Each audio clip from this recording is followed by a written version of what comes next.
Roald Dahl and talk about some writing. But of course, I need people to join so I can talk to people. So I'm gonna get my book and I'm going to download uh, my down, and I will be ready to read to people once they join.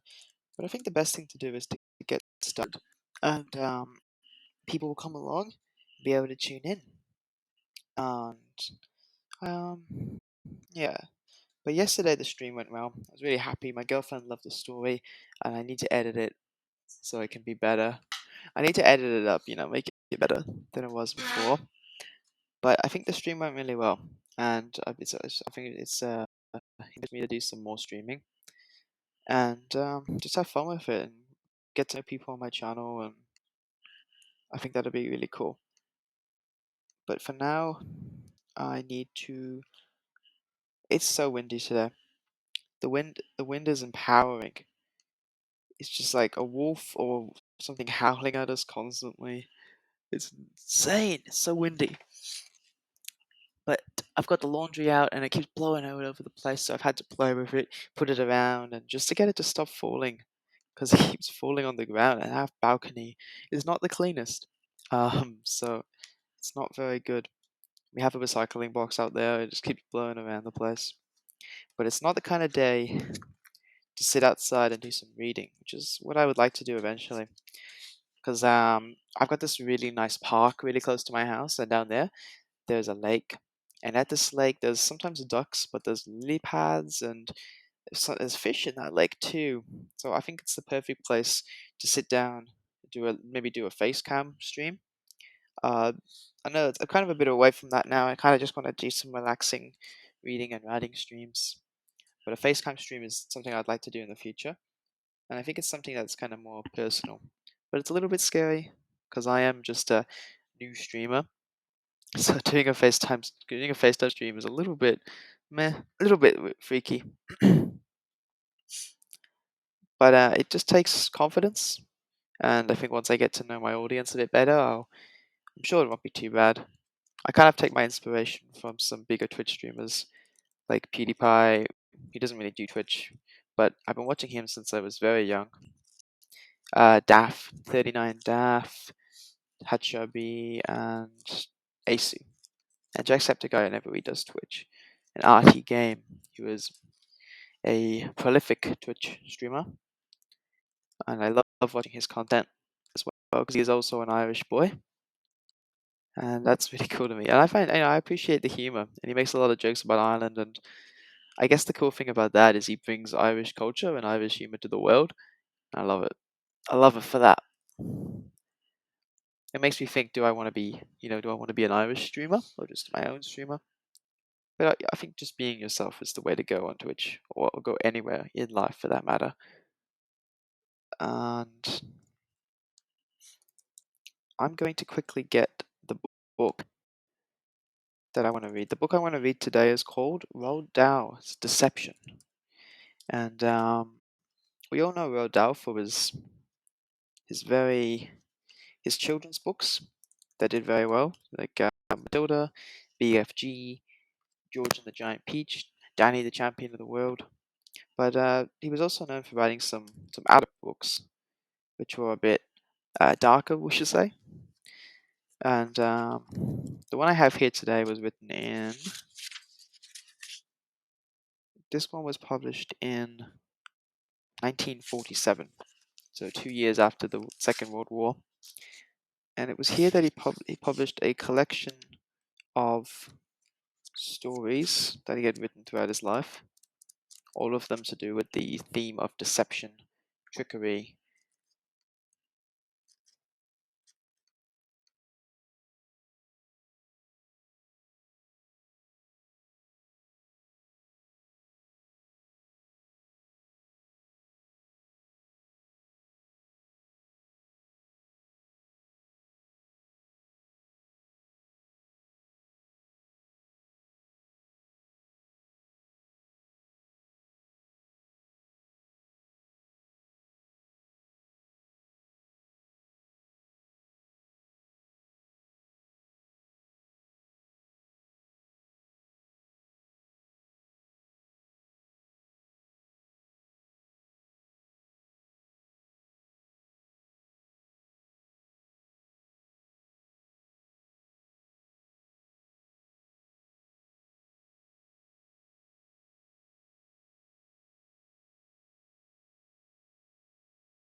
So today I'm going to read to you one story or two stories from Roald Dahl from his book Deception. And both of these will be tales of some sort of horror or a little bit trickery. I've read these tales before and I really like them. The first one I'm going to read to you today is called The Mildenhall Treasure. This one was first published in the Saturday Evening Post on the on September 1947. Around 7 o'clock in the morning, Gordon Butcher got out of bed and switched on the light. He walked barefoot to the window and drew back the curtains and looked out. This was January, and it was still dark, but he could tell there hadn't been any snow in the night. That wind, he said aloud to his wife. Just listen to that wind. Hey, it's just like our day, windy day out here. His wife was out of bed now, standing beside him near the window, and the two of them were silent, listening to the swish of the icy wind as it came sweeping in over the fens. It's no Easter, he said. There'll be plenty of snow before nightfall, she told him, and plenty of it. She was dressed before him, and she went into the next room and leaned over the cot of her 6-year-old daughter and gave her a kiss. She called out a good morning to the two other children in the third room, and then she went downstairs to make breakfast. At 7:45, Gordon Butcher put on his coat, his cap, and his leather gloves. He walked out into the back door and into the bitter early morning winter weather. As he moved through the half daylight over the yard to the shed where his bicycle stood, the wind was like a knife on his cheek. He reeled out the bike and mounted and began to ride down the middle of the narrow road, right into the face of the gale. Gordon Butcher was 38. He was not an ordinary farm labourer. He took orders from no man unless he wished it. He owned his tractor, and with this he ploughed other men's fields and gathered other men's harvests under contract.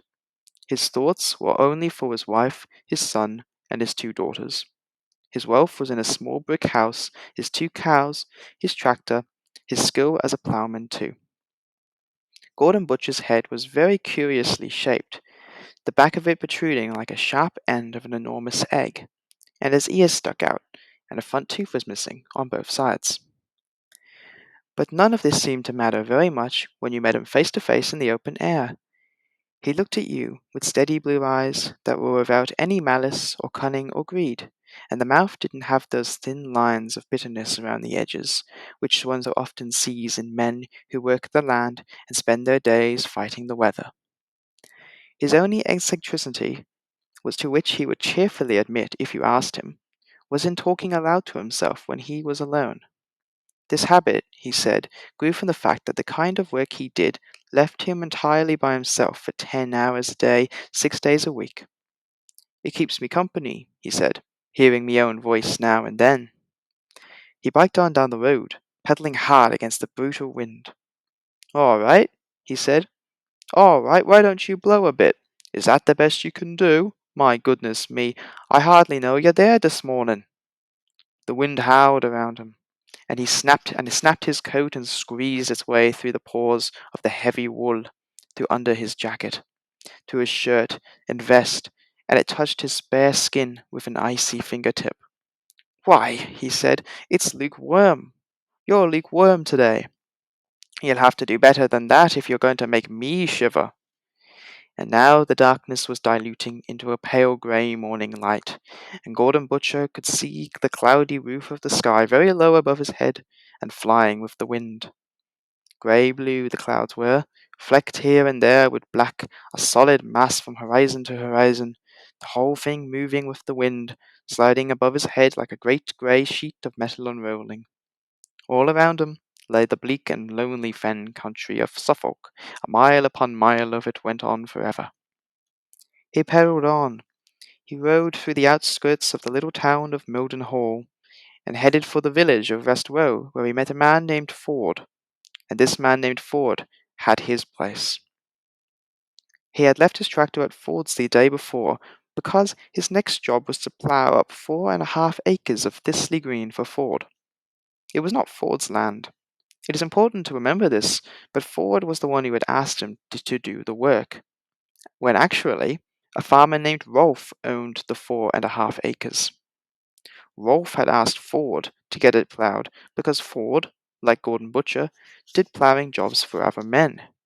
The difference between Ford and Gordon Butcher was that Ford was somewhat grander. He was fairly prosperous, small-time agricultural engineer who had a nice house and a large shed full of sheds. What? A large yard full of sheds filled with farm implements and machinery. Gordon Butcher had only his one tractor. On this occasion, however, when Rolfe had asked Ford to plough up his 4.5 acres on Thistley Green, Ford was too busy to do the work, so he hired Gordon Butcher to do it for him. There was no one there was no one about in Ford's yard when Butcher rode in. He parked his bike, filled up his tractor with paraffin and petrol, warmed the engine, hitched the plough behind, mounted the high seat, and drove out to Thistley Green. The field was not half a mile away, and around 8:30 Butcher drove the tractor in through the gate on the field itself. Thistley Green was maybe 100 acres all told, with a low hedge running around it, and although it was actually one large field, different parts of it were owned by different men. These separate parts were easy to define because each one was cultivated in its own way. Rolfe's plot of 4.5 acres was over to one side near the 7 boundary fence. Butcher knew where it was, and he drove his tractor round to the edge of the field, then inward until he was on the plot. The plot was barely stubble now, covered with the short and rotting yellow stalks of barley harvested last autumn, and only recently had it been broad-sheared, so that now it was ready for the plough. "Deep plough it," Ford had said to Butcher the day before. "It's for sugar beet. Rolf's putting sugar beet in there. They only plough about 4 inches down for barley, but for the sugar beet they plough deep, 10 or 12 inches. A horse-drawn plough can't plough as deep as that." It was only since motor tractors came along that the farmers had been able to deep plough properly. Rolf's land had been deep ploughed for sugar beet some years before this, but it wasn't Butcher who had done the ploughing, and no doubt the job had been skimped a bit, and the ploughman had not gone quite as deep as he should have. Had he done so, what was about to happen today would have happened a lot earlier, and that would have been an entirely different story. Welcome to the chat. Welcome to the stream, my one viewer. It's good to have you on board. Today we're reading some Roald Dahl, and this is the story of Golden Butcher, who discovers a very interesting treasure in a field. Golden Butcher began to plough. Up and down the field he went, lowering the plough deeper and deeper each trip, until at last it was cutting 12 inches into the ground and turning up a smooth, even wave of black earth. The wind was coming faster now, rushing in from the Killer Sea, sweeping over the flat Norfolk fields, past Saxthorpe, Reedham, and Hunningham, and Swaffham, and Larling, and over the border to Suffolk, to Meatonhall, to Thistley Green, where Gordon Butcher sat upright high on the seat of his tractor, driving back and forth over the plot of yellow barley stubble that belonged to Rolfe. Gordon Butcher could smell the sharp, crisp smell of snow not far away. He could see the low roof of the sky, no longer flecked with black, but pale and whitish grey, sliding by overhead like a solid sheet of metal unrolling. "Well," he said, raising his voice above the clatter of the tractor, "you are surely fashed at somebody today. What an almighty fuss it is now of blowing and whistling and freezing. Like a woman," he added, "just like a woman does, sometimes in the evening." And he kept his eye upon the line of the furrow, and he smiled. At noon he stopped the tractor, dismounted, and fished in his pocket for lunch. He found it, and sat upon the ground on the lee of one of the huge tractor wheels. He ate large pieces of bread and very small pieces of cheese. He had nothing to drink, for his only thermos had got smashed by jolting the tractor 2 weeks before, and in wartime, for this was January 1942, you could not buy another anywhere. For about 15 minutes he sat on the ground in the shelter of the wheel and ate his lunch. Then he got up and examined his peg. Unlike many plowmen, Butcher always hitched his plow to the tractor with a wooden peg, so that if the plow fouled a root or a large stone, the peg would simply break at once, leaving the plow behind and saving the shares from serious damage. All over the Black Fen country, just below the surface, lie enormous trunks of ancient oak trees, and a wooden peg will save a plowshare many times a week out there. Although Fisley Green was well cultivated land, field land, not fen land, Butcher was taking no chances with his plow. He examined the wooden peg, found it sound, mounted the tractor again, and went on with his plowing. The tractor nosed back and forth over the ground, leaving a smooth wave of black soil behind it. And still, the wind blew colder, but it did not snow. Around 3 o'clock, the thing happened. There was a slight jolt. The wooden peg broke and the tractor left the plow behind. Butcher stopped, dismounted, and walked back to the plow to see what it had struck. It was surprising for this to have happened here, on field land. There should be no oak trees underneath the soil in this place, nor rocks. He knelt down beside the plow and began to scoop the soil away, around the point of the plowshare. The lower tip of the share was 12 inches down. There was a lot of soil to be scooped up. He dug his gloved fingers into the earth and scooped it out with both hands.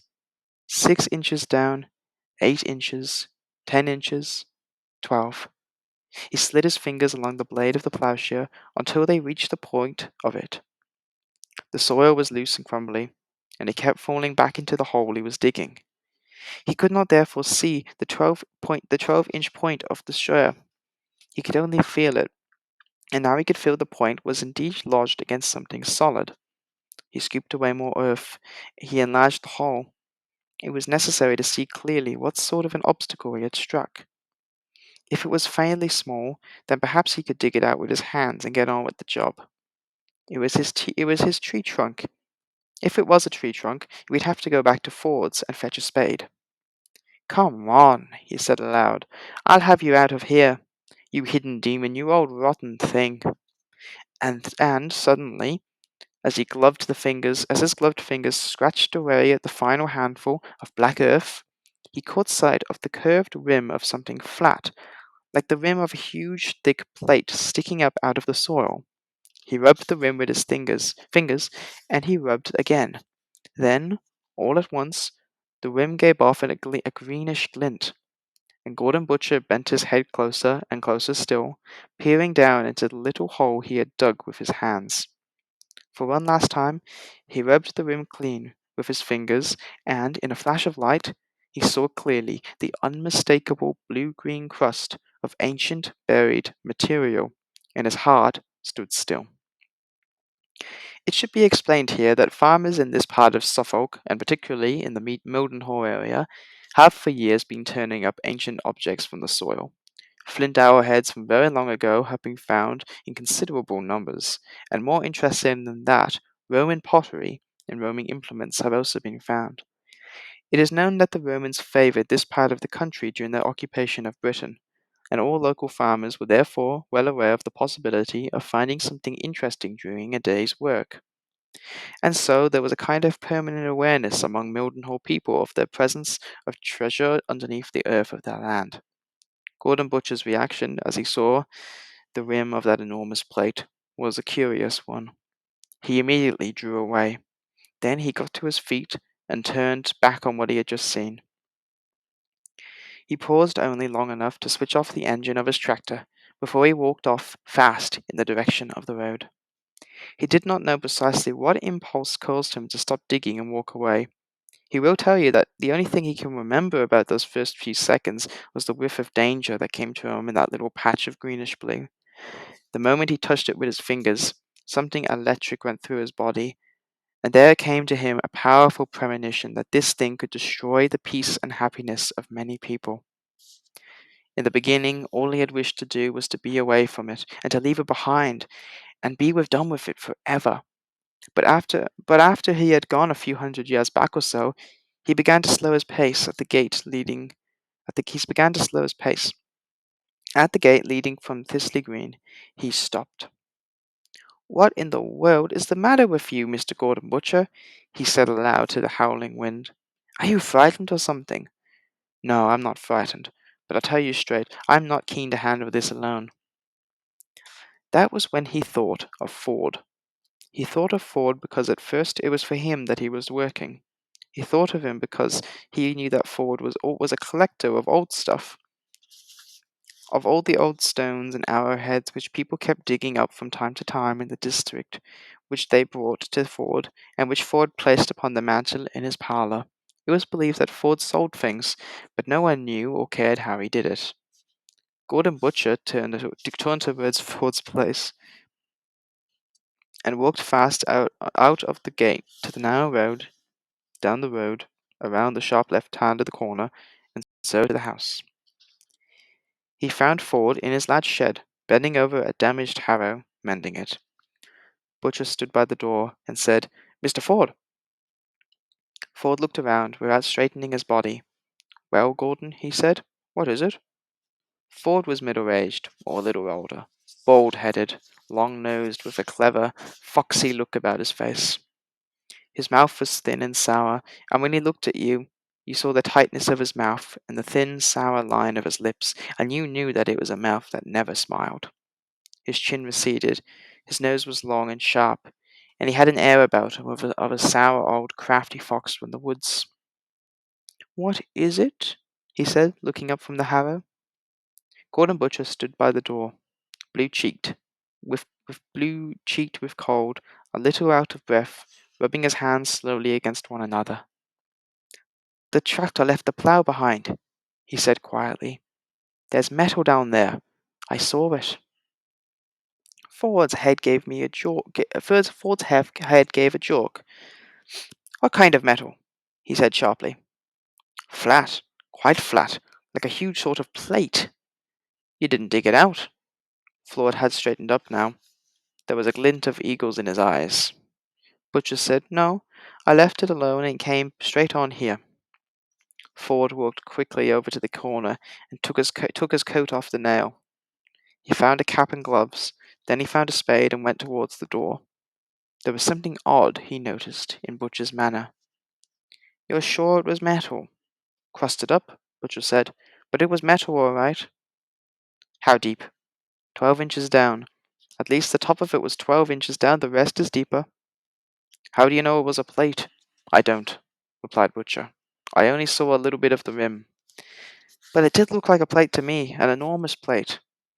Ford's foxy face went quite white with excitement. "Come on," he said. "We'll go back and see." The two men walked out of the shed into the fierce, ever-mounting fury of the wind. Ford shivered. "Curse this filthy weather," he said. Curse and blast this filthy, freezing weather." And he sank his pointy, foxy face deep into the collar of his coat and began to ponder upon the possibilities of Butcher's mind. One thing Ford knew which Butcher did not know. He knew that back in 1932, a man called Lethbridge, a lecturer in ancient and Anglo-Saxon antiquities at Cambridge University, had been excavating in the district, and that he had actually unearthed the foundations of a Roman villa on Thistley Green itself.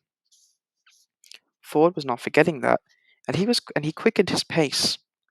Butcher walked beside him, without speaking, and soon they were there. They went through the gate and over the field to the plough, which lay about 10 yards behind the tractor. Ford knelt down beside the front of the plough and peered into the small hole Gordon Butcher had dug with his hands. He touched the rim of green-blue metal with a gloved finger, and he scraped away a bit more earth. He leaned farther down forward, so that his pointed nose was right down the hole. He ran fingers over the rough green surface. Then he stood up and said, "Let's get this plough out of the way, and let's do some digging." Although there were fireworks exploding in his head and shivers running all over his body, Ford kept his voice very soft and casual. Between them, they pulled the plough back a couple of yards. "Give me a spade," Ford said, and he began cautiously to dig away at the soil in a circle, about 3 feet in diameter, around the exposed patch of metal. When the hole was 2 feet deep, he threw away the spade and he used his hands. He knelt down and scraped the soil away, and gradually the little patch of metal grew and grew until at last there lay exposed before them the great round disc of an enormous plate. It was fully 24 inches in diameter. The lower point of the plough had just caught the raised center of the plate, for one could see the dent. Carefully, Ford lifted it out of the hole. He got to his feet and stood wiping the soil away from it, turning it over with his hands. There was nothing much to see, for the whole surface was crusted over with a thick layer of hard greenish blue substance. But he knew that it was an enormous large plate of dish, of great weight and great thickness. It weighed about 18 pounds. Ford stood in the field of yellow barley stubble and gazed at the huge plate. His hands began to shake with a tremendous and almost unbearable excitement starting to boil up inside him, and it was not easy for him to hide it, but he did his best. "Some sort of dish," he said. Butcher was kneeling on the ground beside the hole. "Must be pretty old," he said. "Could be old," Ford said, "but it's all rusted up and eaten away." "That don't look like rust to me," Butcher said. "That greenish stuff isn't rust. It's something else." "It's green rust," Ford said rather superbly, and that ended the discussion. Butcher, still on his knees, was poking about casually in the now 3 feet wide hole with his gloved hands. "There's another one down here," he said. Instantly, Ford laid the grain dish on the ground and knelt beside Butcher, and within minutes they had unearthed a second large green encrusted plate. This one was a shade smaller than the first, and deeper, more of a bowl than a dish. Ford stood up and held the new find in his hands, another heavy one, and now he knew for certain they were standing on something absolutely tremendous. They were on to a Roman treasure, and almost without question, it was pure silver. Two things pointed to it being pure silver. First, the weight, and second, the particular type of green crust caused by oxidation. How often is a piece of Roman silver discovered in the world? Almost never anymore. And has pieces as large as this ever been unearthed before? Ford wasn't sure, but he very much doubted it. Worth millions it must be, worth literally millions of pounds. His breath, coming fast, was making little white clouds in the freezing atmosphere. "There's still more down here, Mr. Ford," Butcher was saying. I can feel bits of it all over the place. You'll need that spade again." The third piece they got out was another large plate, somewhat similar to the first. Ford placed it in the barley stubble with the other two. When Butcher felt the first flake of snow upon his cheek, he looked up and saw over to the northeast a great white cordon drawn across the sky, a solid wall of snow flying forward on the wings of the wind. "Here she comes," he said, and Ford looked round, and he saw the snow moving up upon them, and said, "It's a blizzard. It's a filthy, stinking blizzard." The two men stared at the blizzard as it raced across the fens towards them. Then it was on them, and all around the snow, and the snowflakes in the eyes and the ears, and inside the mouth, and down the neck, and all around. And when Butcher glanced down at the ground a few seconds later, it was already white. "That's all we want," Ford said, "a filthy, rotten, stinking blizzard." And he shivered and sank his deep and foxy face deeper into the collar of his coat. "Come on," he said, "let's see if there's any more silver." Butcher knelt down against the ground and poked around in the soil, then in the snow, and the casual manner of a man having a lucky dip in a barrel of sawdust, he pulled out another plate and held it out to Ford. Ford took it and placed it with the other three. Now Ford knelt down beside Butcher and began to dip into the soil with him. For a whole hour the two men stayed out there digging and scratching in that little 3 foot patch of soil, and during that hour they found and laid upon the ground beside them no less than 34 separate pieces. There were dishes, bowls, goblets, spoons, ladles, and several other things, all of them crusted over, but each one recognizable for what it was. And all the while the blizzard swirled around about them, and all the snow gathered into little mounds upon their caps and on their shoulders, and the flakes mounted on their faces, so that the rivers of icy water trickled down their necks. A large globule of half-frozen liquid dangled continuously, like a snowdrop from the end of Ford's pointed nose. They wrote in silence, and it was too cold to speak.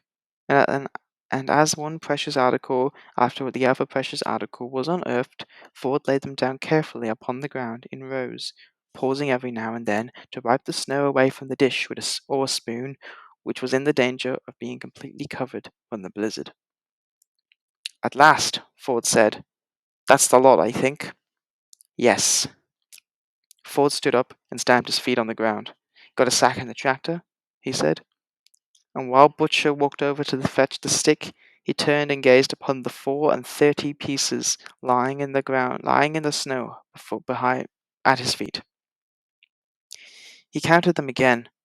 If they were silver, which they undoubtedly must be, and if they were Roman, which they undoubtedly were, then this was the discovery that would rock the world. Butcher called to them from his tractor. "It's only a dirty old sack." "It'll do." Butcher brought the sack over and held it open while Ford put the articles into it. They all went in except one. The massive 2-foot plate was too large for the neck of the sack. The two men were really cold now. For over an hour they had knelt and scratched about in the open field with the blizzard swirling around them. Already, nearly 6 inches of snow had fallen. Butcher was half frozen. And where am I? His cheeks were dead white, blush of blue. His feet were numb like wood, and when he moved his legs he could not feel the ground beneath his feet. He was much colder than Ford. His coat and clothes were not so thick, and ever since early morning he had been sitting high up in the seat of the tractor, exposed to the bitter wind. His blue-white face was tight and unmoving. All he wanted was to get home to his family and to the fire he knew would be burning in the gate. Ford, on the other hand, was not thinking about the cold. His mind was concentrated solely upon the one thing: how to get possession for himself of this fabulous treasure. His position, as he knew very well, was not a strong one. In England there was a very curious law about finding any kind of gold or silver treasure. This law goes back hundreds of years and is still strictly enforced today. The law states that if a person digs up out of the ground, even out of his own garden, a piece of metal that is either gold or silver, it automatically becomes what is known as treasure trove, and is the property of the crown. The crown doesn't in these days mean the actual king or queen, it means the country or the government. The law also states that it is a criminal offense to conceal such a find. You are simply not allowed to hide this stuff and keep it for your own gain. You must report it at once, preferably to the police. And if you do report it at once, you as the finder will be entitled to receive the government in the money in the full amount of the market value of the article. You are not required to report digging up the other materials. Um, you are allowed to find as much valuable pewter, bronze, copper, or even platinum as you wish, and you can keep it all, but you cannot keep gold or silver. The other curious part of this curious law is that the person who discovers the treasure in the first place, who gets the reward from the government, is the person who gets the reward from the government. The owner of the land gets nothing, unless, of course, the finder is trespassing on the land when he makes this discovery. But if the finder of the treasure had been hired by the owner of the land to do a job, then he, the finder, gets all the reward. In this case, the finder was Gordon Butcher. Furthermore, he was not trespassing. He was performing a job in which he had been hired to do. This treasure therefore belonged to Butcher and no one else. All he had to do was take it and show it to an expert who would immediately identify it as silver, then turn it into the police. In time, he would receive from the government 100% of its value, perhaps £1 million. All this left Ford out in the cold, and Ford knew it. He had no rights whatsoever to the treasure by law. Thus, as he must have told himself at the time, his only chance of getting hold of the stuff for himself lay in the fact that Butcher was an ignorant man who didn't know the law, and he did not anyway have the faintest idea of the value of the find. The probability of that was in a few days. The probability was that in a few days Butcher would forget all about it. He was too simple-minded to fellow. It was too much a simple-minded fellow anyway. Too artless, too trusting, and too unselfish to give the matter much thought. Now, out there in the desolate snow-swept field, Ford bent down and took hold of the large dish with one hand. He raised it, but he did not lift it. The lower rim remained resting in the snow. With his other hand he grasped the top of the sack. He didn't lift that either. He just held it. And there he stooped, amid the swirling snowflakes, both hands embracing, as it were, the treasure, but not actually taking it. It was a subtle and canny gesture. It managed to somehow signify ownership before ownership had been discussed. A child plays the same game when he reaches out and closes his fingers over the biggest chocolate eclair on the plate and then says, "Can I have this one, Mummy?" He's already got it. "Well, Gordon Ford," said, stooping over the stack with the great dish in his gloved fingers, "I don't suppose you want any of this old stuff." It was not a question, but a statement, a fact framed as a question. The blizzard was still raging. The snow was still falling, so densely the two men could hardly see one another. "You ought to get along home and warm yourself up," Ford went on. "You look frozen to death." "I feel frozen to death," Butcher said.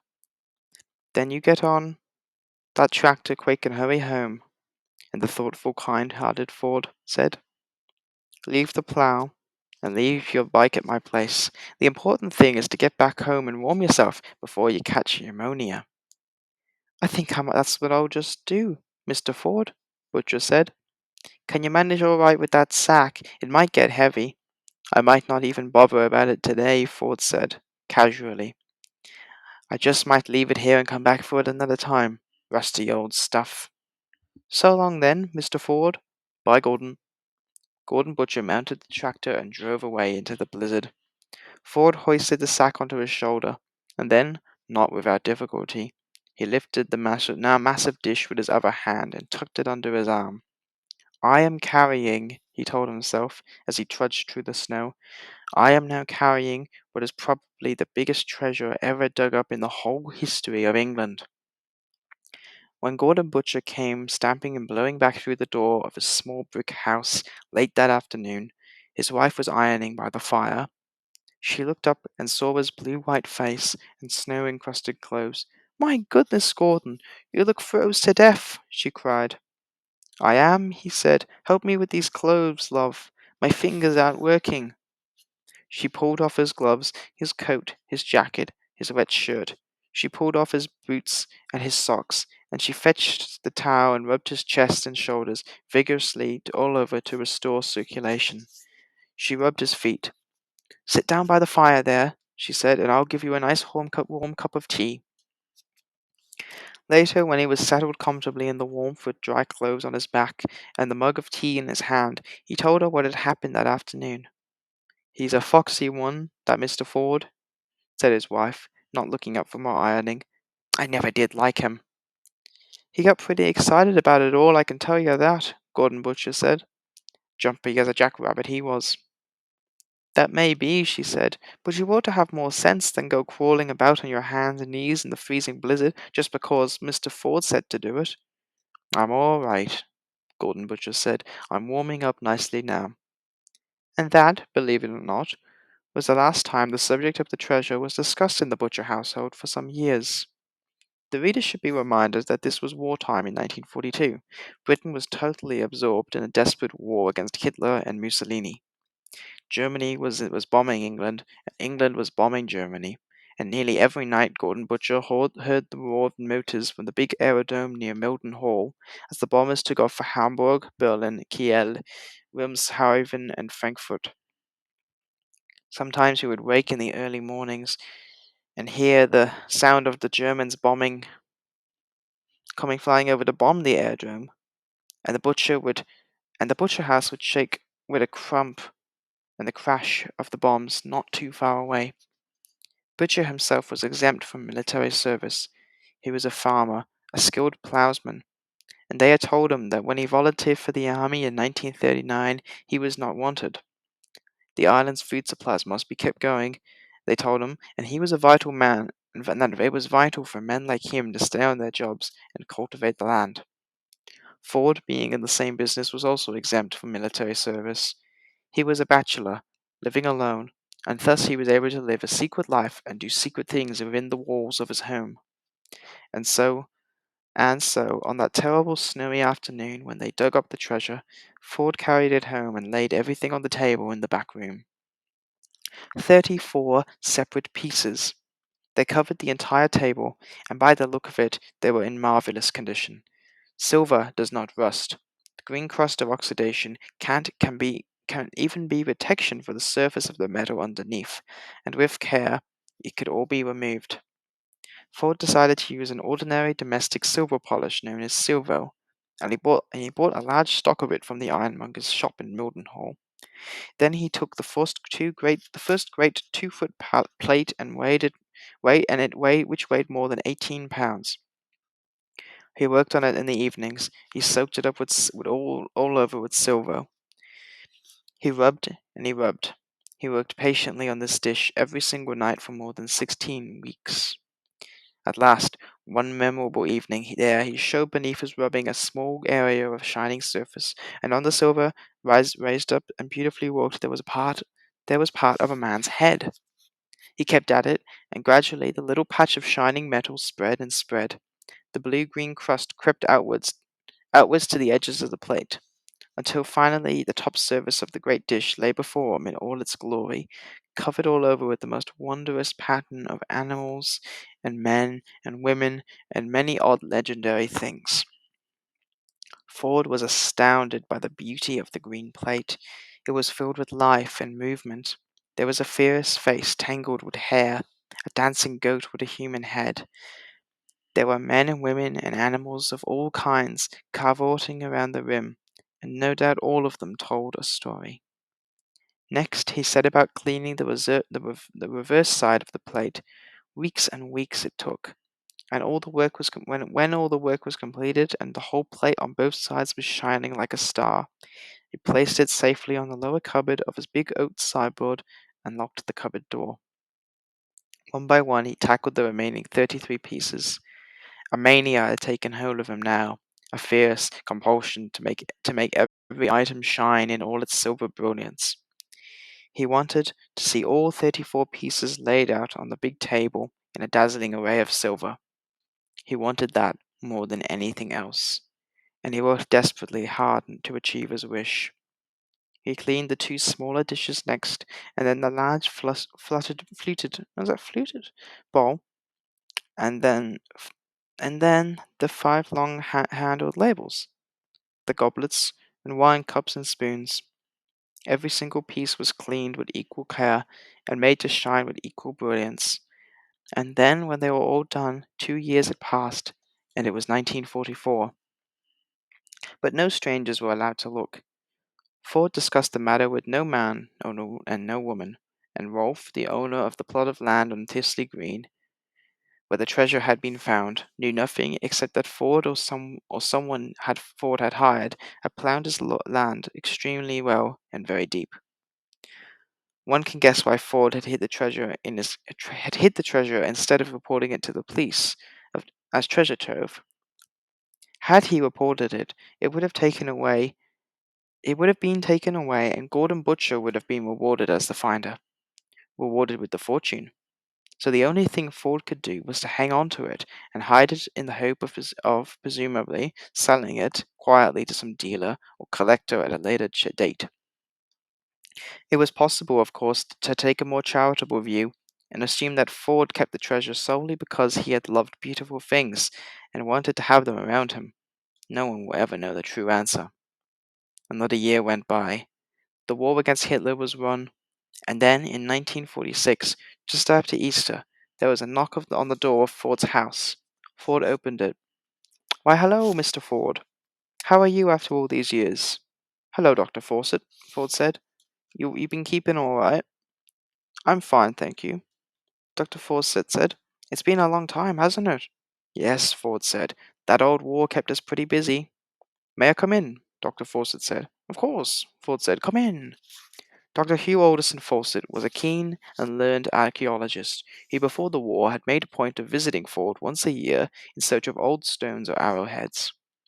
Ford had usually collected a batch of such items during the 12 months, and he was always willing to sell them to Fawcett. They were seldom of great value, but every now and then something good turned up. "Well," said Fawcett, taking off his coat. Well, it's been nearly 7 years since I was here last." "Yes, it's been a long time," said Ford. Ford led him into the front room and showed him a box of flint arrowheads, which had been picked up at the district.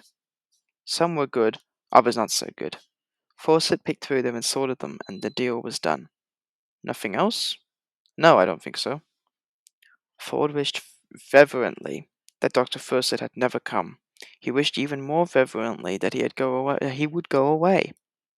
It was at this point that Ford noticed something that made him sweat. He saw suddenly that he had been lying on the mantel. He saw suddenly that he had left lying on the mantelpiece over the fireplace the two most beautiful of the Roman spoons from the treasure hoard. These spoons had fascinated him because each was inscribed with the name of a Roman child to whom it had been given, presumably at a christening by the priest, by Roman parents who had been converted to Christianity. One name was Pascentia, and the other was Papitedo. Rather lovely names. Ford, sweating with fear, tried to place himself between Dr. Fawcett and the mantelpiece. He might even, he thought, be able to slip the spoons into his pocket if he got the chance. He didn't get the chance.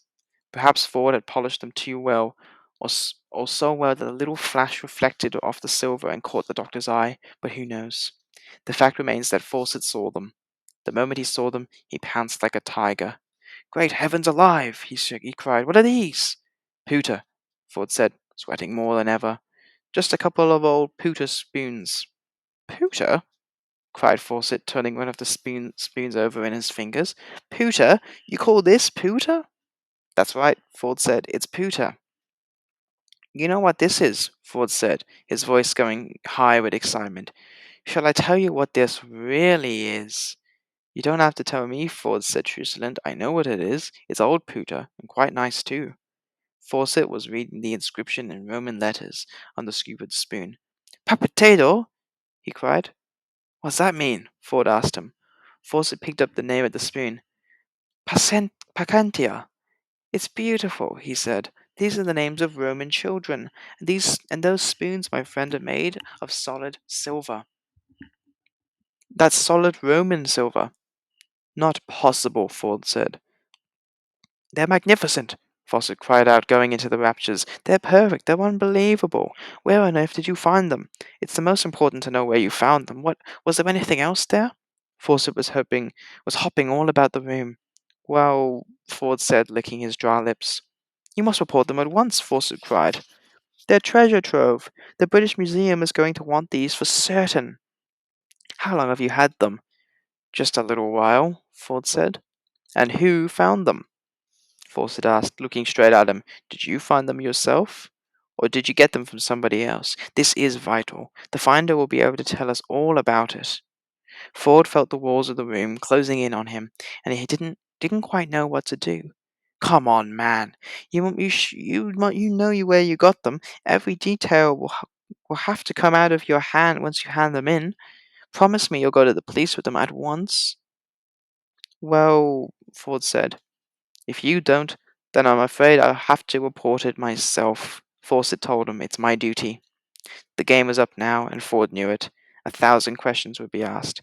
How did you find it? When did you find it? What were you doing? What was the exact spot? Whose land were you ploughing? And sooner or later, inevitably, the name of Gordon Butcher would have came into it. It was unavoidable.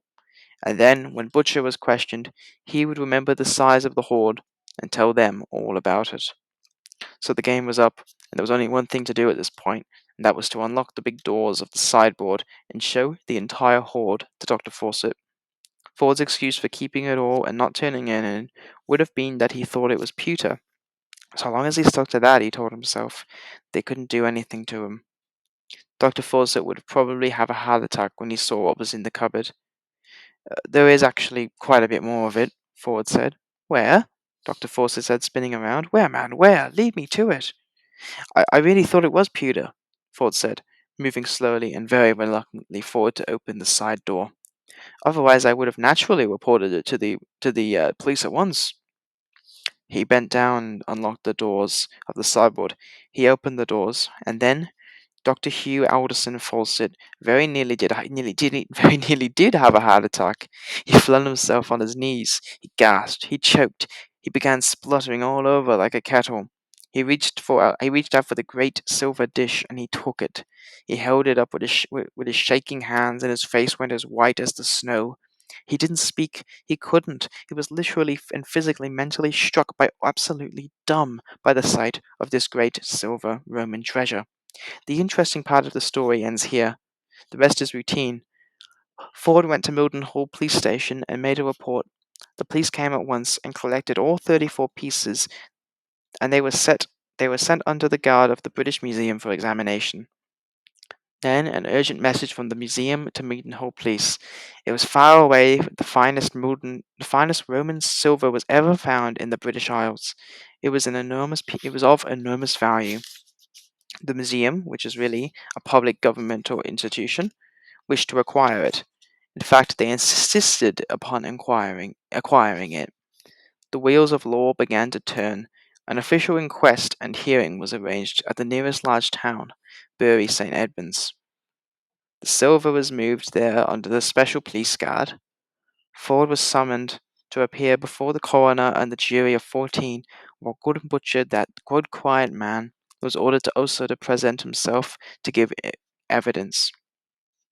On Monday, July the 1st, 1946, the hearing took place, and the coroner cross-questioned Ford closely.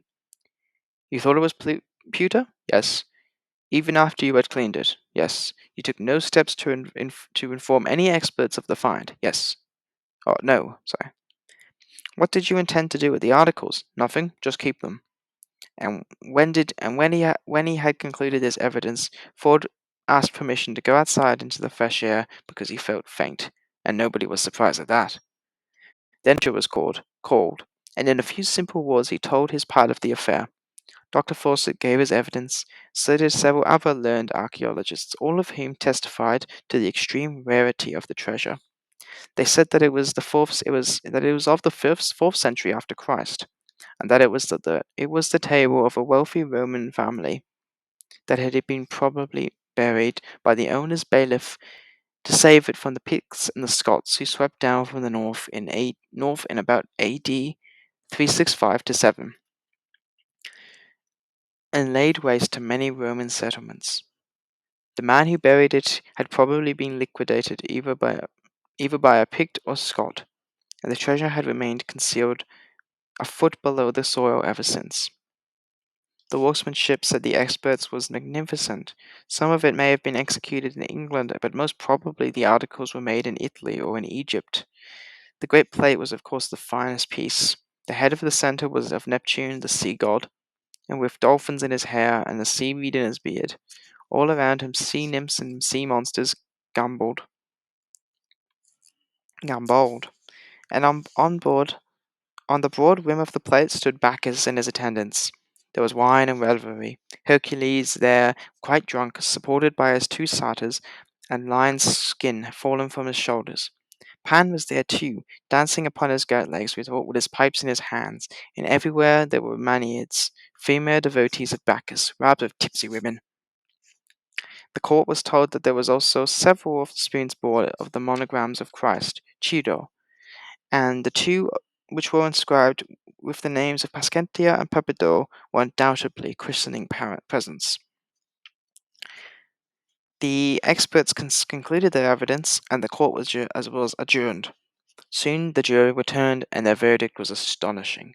No blame was attached to anyone for anything, although the finder of the treasure was no longer entitled to receive full compensation from the crown because the find had not been declared as one.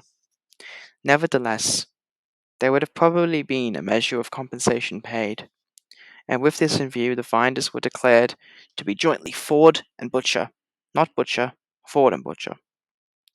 There is no more to tell of it than the treasure was acquired by the Butcher Museum, where it now stands proudly displayed in a large glass case for all to see. And people have already travelled great distances to go and look upon these lovely things which Gordon Butcher found beneath his plough on the cold and winter of that afternoon in July. One day, a book or two will be compiled about them, full of suppositions and abstruse conclusions, and men who move in archaeological circles will talk about the Mildenhall treasure, and talk about Ford and Butcher. As a gesture, the museum rewarded the co-finders with £1,000 each. Butcher, the true founder, was happy and was surprised to receive so much money. He did not realize that he had been allowed to take the treasure home originally. He would almost have certainly revealed its existence and therefore would have been eligible to receive 100% of its value, which could have been anything between half a million and £1,000,000. Nobody knows what Ford thought about it all. He must have been relieved and perhaps somewhat surprised when he heard that the court had believed his story about pewter. But above all, he must have been shattered by the loss of his great treasure. For the rest of his life, he would be kicking himself for leaving those two spoons on the mantel above his fireplace for Dr. Fawcett to see. Wow, that was the tale of the Mildenhall treasure. And yeah, just a tale of deception. It shows how people with their greed will go on to act selfishly and conceal everything, and how Ford wanted to have 100% of the wealth, but probably ended up making very little. And the thing that I loved most about that, which I found very appropriate, was that it's a really windy day outside for me now. The wind is going absolutely haywire, and we live very high up, so probably it was really atmospheric. You had the wind blowing the whole time, the blizzard, and at the same time you have this storm outside. And to my viewer, thank you so much for sticking around. I hope you enjoyed the story. I'm probably gonna do some, just some chatting now, and maybe do some writing later. I feel a bit inspired now to do some writing. Um, but if you enjoyed the story, please tell me what you thought of it. I'd love to hear your opinion. Uh, I'm gonna go check it out. The storm just blew over something outside, so I'm gonna go check it out. I'll be back in a minute.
All right, thank you so much for waiting. I'm back.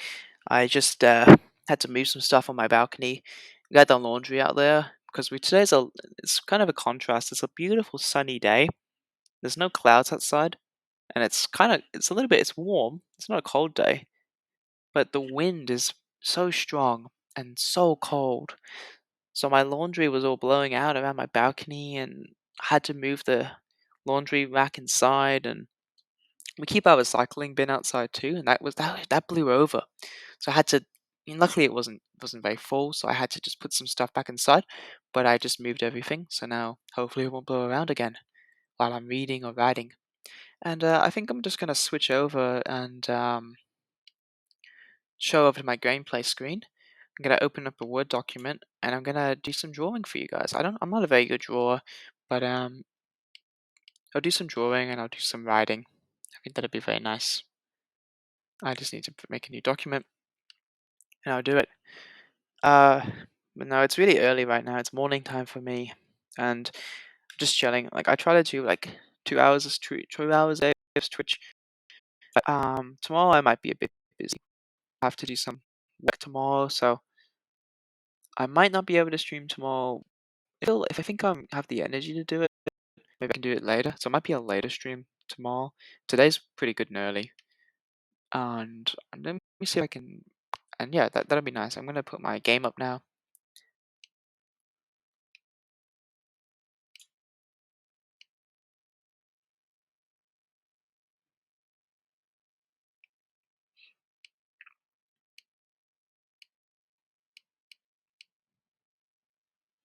Okay, so I'm just putting my game up for you guys to see. And I really would love to get more people on the stream. I think that we have a lot of people on here. We can just hang out and talk about stuff. I think that'd be really fun. I'm really excited to meet this community online. I just need to get my writing screen up. Please give me a moment.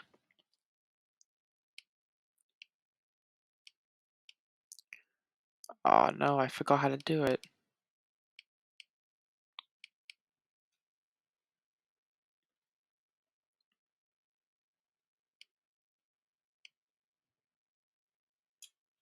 Hmm.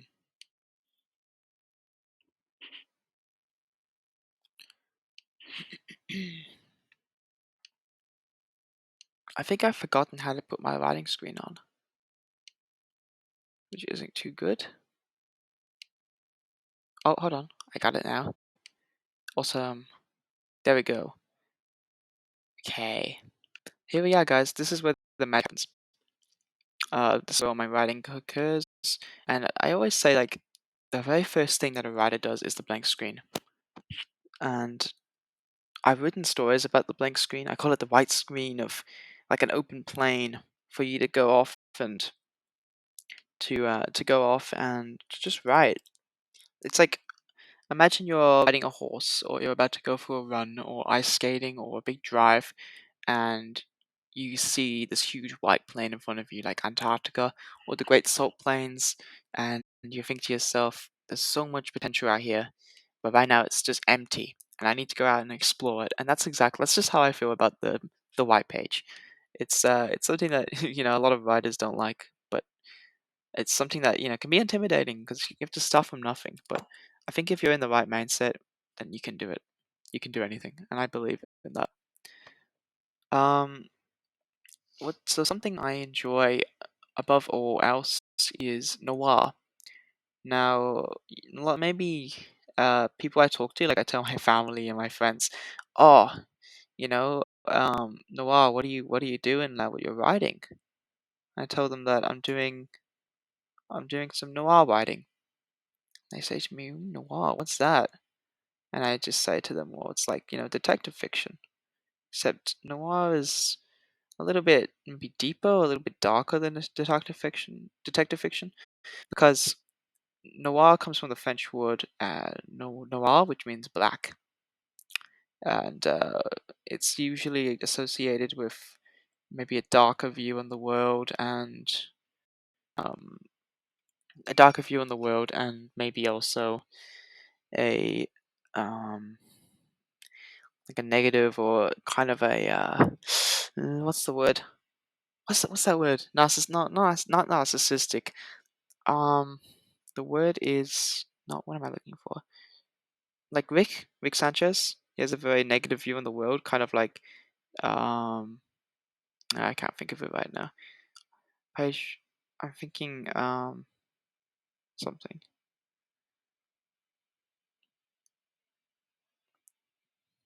but he's got that kind of like negative view on the world, which is very strong, and I think that that is kind of what Noah's about. I'm not focusing. Let me think. Um, so I actually go to uni, and in university we talked about what is noir fiction, what does it mean, and what they said was it's kind of like detective fiction, but it originated in France, and it didn't really take off too well in France. It grew in popularity when it hit America, and there was lots of reasons for that. But the main reason was because it was attractive to the majority working class of the USA during the 1950s, and comic books known as they're called pulp books back then, and they ate this up, and they decided to print a lot of like comic book noir fiction, and that meant that it was easy to print and it was very accessible to the majority of American people. And so after that, a lot of writers emerged writing noir, like Otto Penzler and most famously John M. Cain. And well, noir is essentially where you imagine a story where will all characters will fight for their own gain,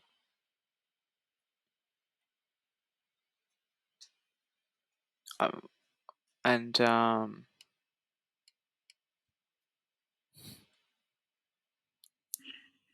will fight for their own gain.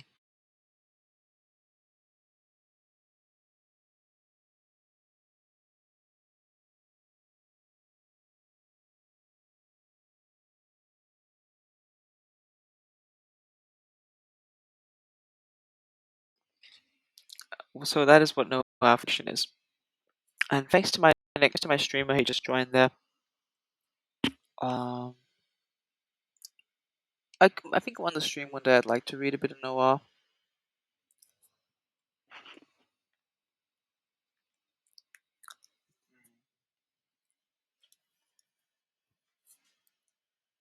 I think I'd like to read a bit of noir, but it comes with me wanting to do a lot of things. Like this is early days for me.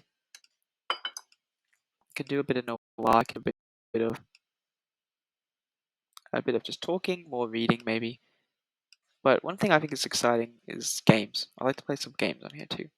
I've got a few games lined up, like Story Dungeon, which is AI Story Dungeon. I think maybe that's one I can play on the channel.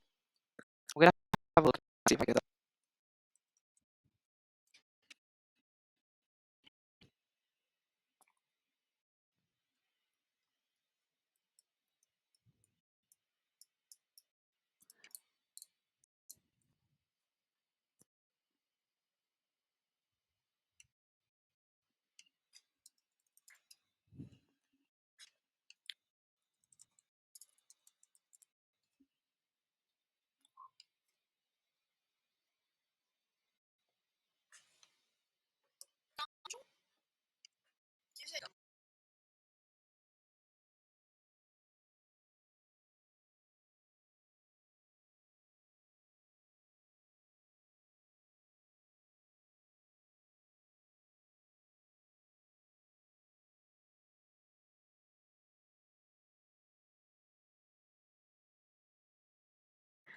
Okay, I think I need something to do on the stream. So instead of just talking for now, I'm gonna do a little bit of writing silently while I wait for people to join in. So I think I'm gonna do a little bit of silent writing. Um, Maybe because I feel kind of inspired from the Roman story. I like the idea that the author put in a bit of world building. So there's this object with great value, and he kind of throws it into the desolate, empty landscape. And there's not much value. There's not much monetary value there, but they find these plates. and I like the way that he makes the characters interact with it. You know, they can become really greedy. I think in the story, Ford was already a very lazy character, and I think that really suits what I'm trying to go for because it can show how objects will affect affect people's greed and affect people's desire and how they act, right? They affect the behavior essentially. So I'm going to include something like that in my own story. So my story I'm writing is called Gentleman Gun. This is my latest novel project. I'm trying to get this one off the ground, but it needs to include some kind of wealth or some kind of monetary aspect. You need to include some kind of monetary aspect.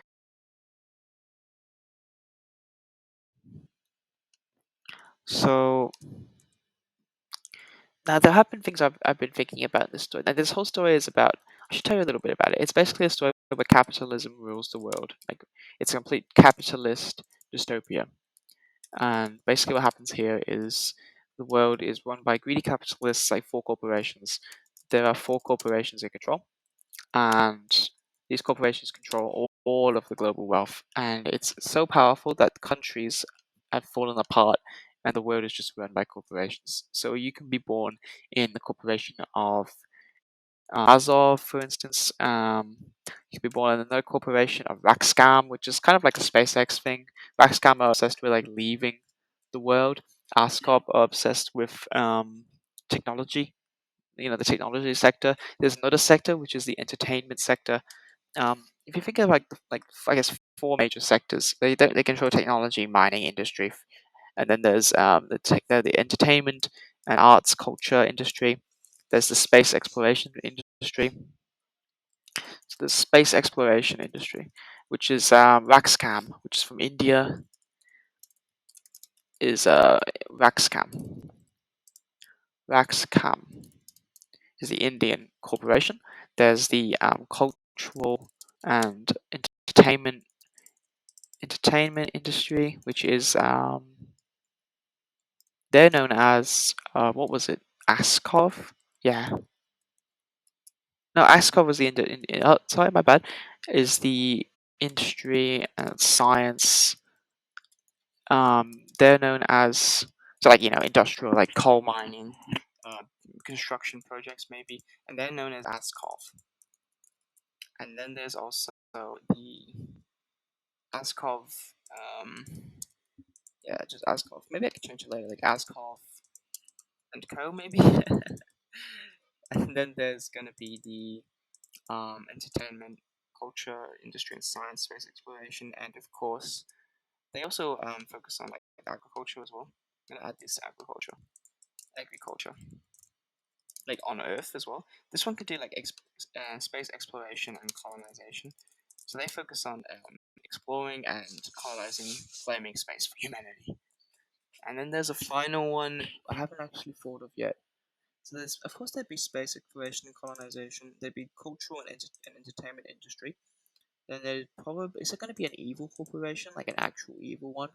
They just want to buy out all the wealth, and they could be representative with the banks or something. So it could be like a banking company who just want to make all of the wealth themselves.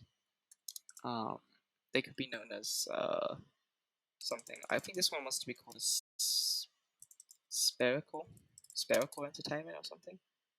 I think that just sounds kind of like a cool name, I guess. Spherical, and I'm going to have to change the paragraphs indent. There we go. Maybe a little bit less, just to be comfortable. So I don't have to scroll. It's better. Uh, Banking company is going to be known as Rubicon, right? Mm, Rubik's, Rubits, maybe Rubits, just for now. Okay, so these are the four major corporations. They all control the different sectors, and how can we? Now I think we need to write a little bit more about all of them. So I'm going to start writing this one: space and exploration and colonization. Raxcam. Raxcam.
Okay, so very early stuff.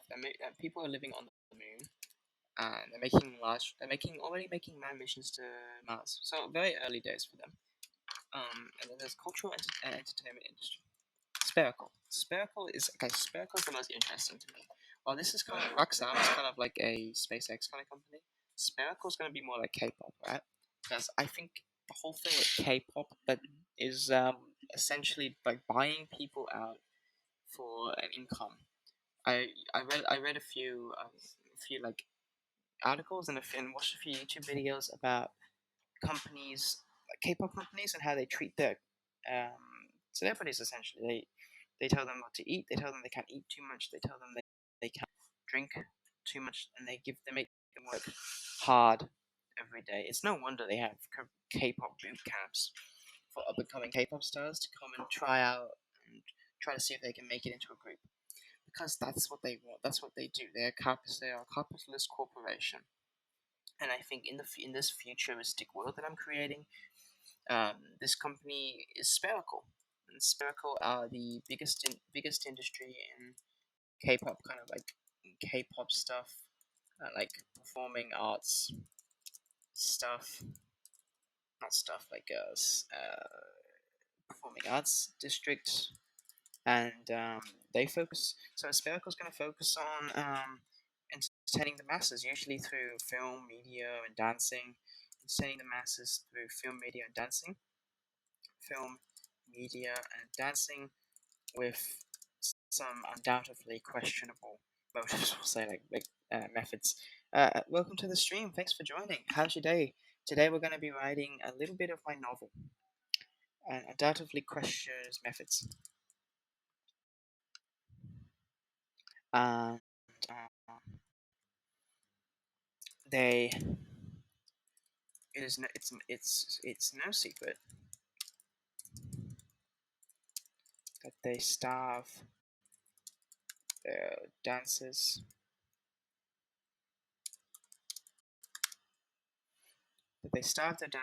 and put unrealistic body image goals on the performers. I guess their influence extends to all people in the world, and they cultivate a global culture. So they can also like control what kind of global culture in their favor, I guess, in their favor. So like, what kind of global culture could they cultivate? So like, if they want to sell more paintings, they get more paintings, and they can like really have a tight grip on everything. They have a tight grip on all entertainment and cultural aspects, cultural aspects of the world, and can sway the market in this way. Yeah, so they own up. They pretty much own all the historical sites. Historical sites are owned by them, and national and natural heritage sites protected. So I guess they want to protect these sites because they gain and monetize. They want to monetize all of this stuff. Then there's industry and science. Askov. Alright, I'm gonna get Rubits. I don't know. I don't like Rubits. Mostly because I don't know a lot about banking companies. I have to do a bit more research, but that's what writers do. Writers are always constantly curious, constantly learning about the world.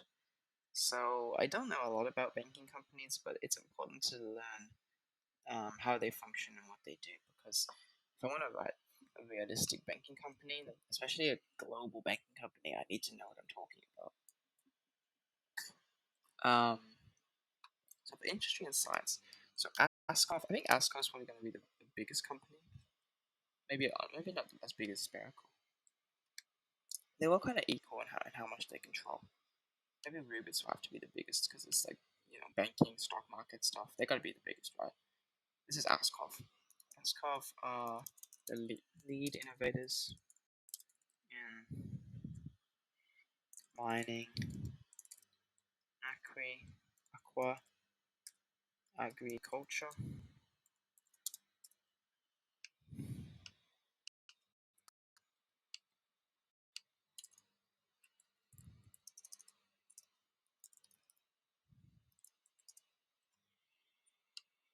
agriculture, and um, mm,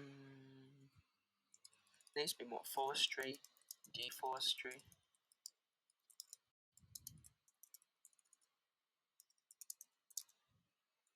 construction, perhaps. Maybe not construction. That doesn't really mean anything. Perhaps they also control um, supply, oil,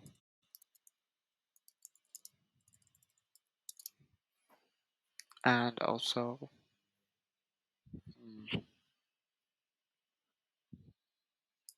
supply, oil, and mm, what's the last one they could follow? Oil and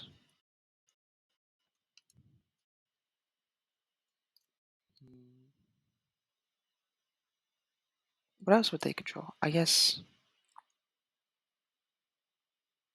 factories. If that makes any sense. Factories. Sure. I guess so. I guess so. And maybe they also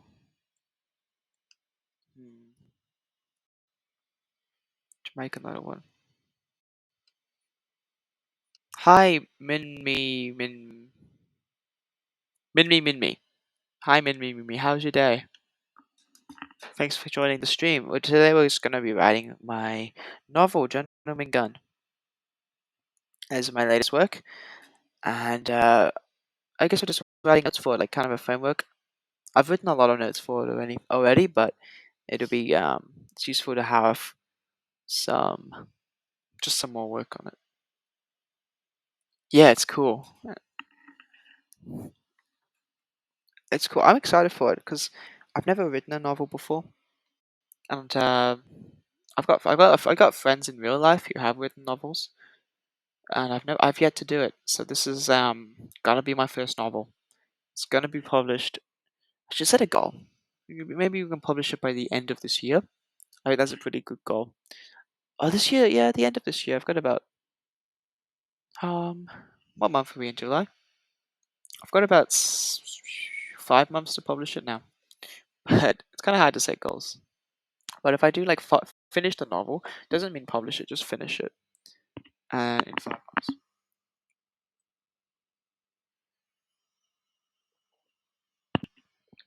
Okay, I just had a simple. Um,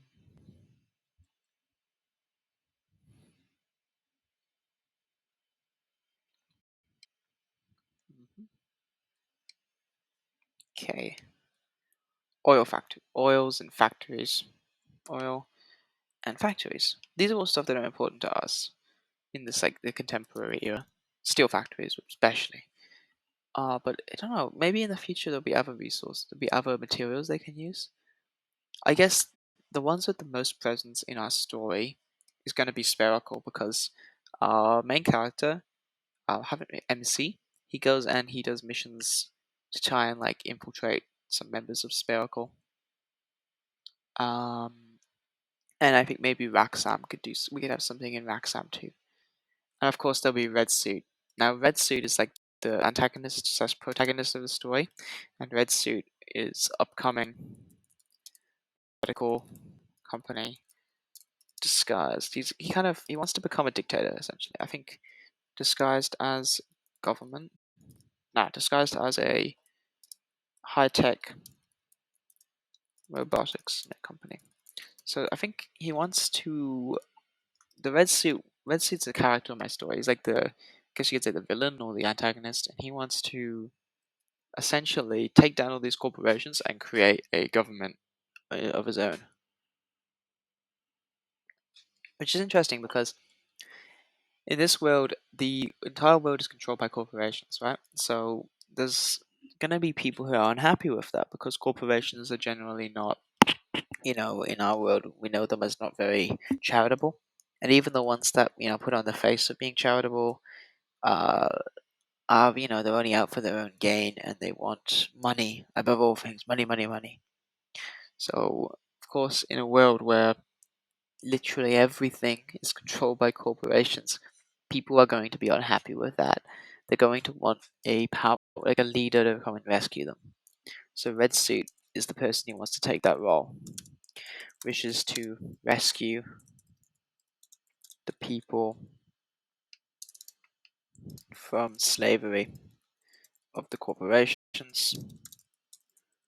But I think it's important to note that this book he's not like it's not kind of promoting like the central control of a powerful figure in government. Like it's not promoting dictatorships or authoritarian governments. What we are talking about is how people will be, pressured enough or essentially enslaved, I guess, by companies, and how when that happens, they want someone to come and help them. They feel like hopeless, and then when one person steps up and said, "Hey, I'm going to bring you more freedom. I'm going to make your lives better, and take down all these companies, set up a government," people are going to support him, but at the same time, they will not think about the consequences of having one person in power, which is probably just as bad as having four companies fighting for it. So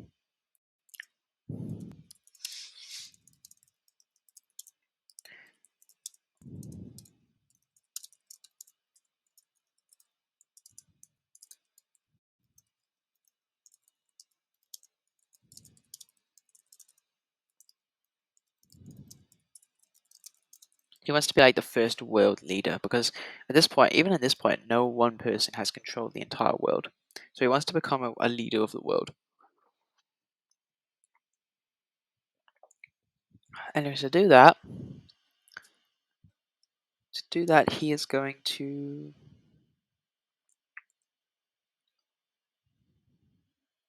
have to, I guess, because this is where our main character comes in. Our main character is kind of an agent for this guy. Maybe I shouldn't talk too much about the plot.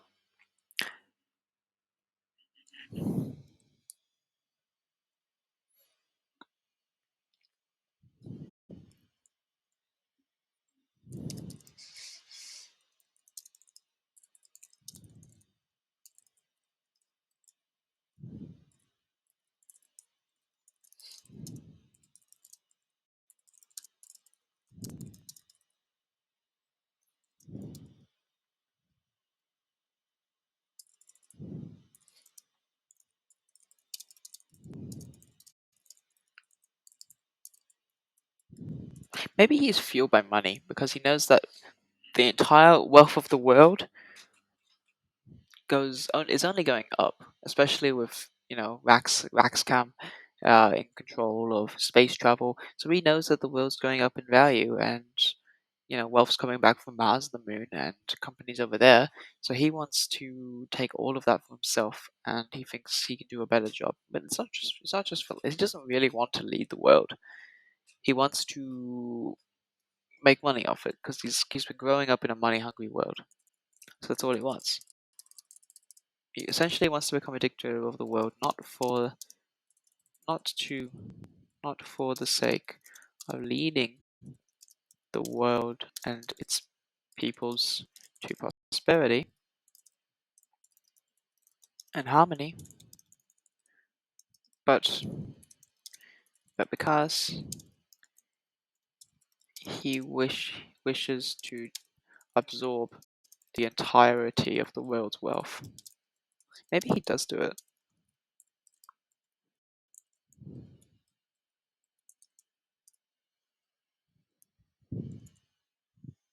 I think maybe he should become successful at this, and then we'll see how the world changes. That'd be very cool.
Yeah, okay. His goals are because he was raised in he was goals is because he grew up in and was raised in a very capitalist society.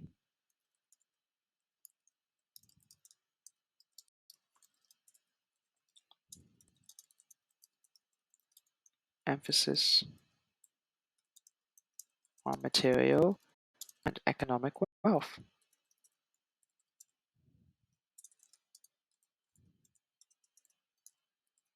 Yeah. Okay. I've always been interested in how materialism and spiritualism are on opposite ends of the spectrum, or they can be. And I think that's what I like to express in my book. So this is, of course, a very materialistic and capitalist kind of individual, and we're showing how that can crumble down under the system of government. How at the same time, we're not promoting either a capitalist government or a communist government. We're saying that both are good and terrible. So maybe it's more of a kind of a middle approach.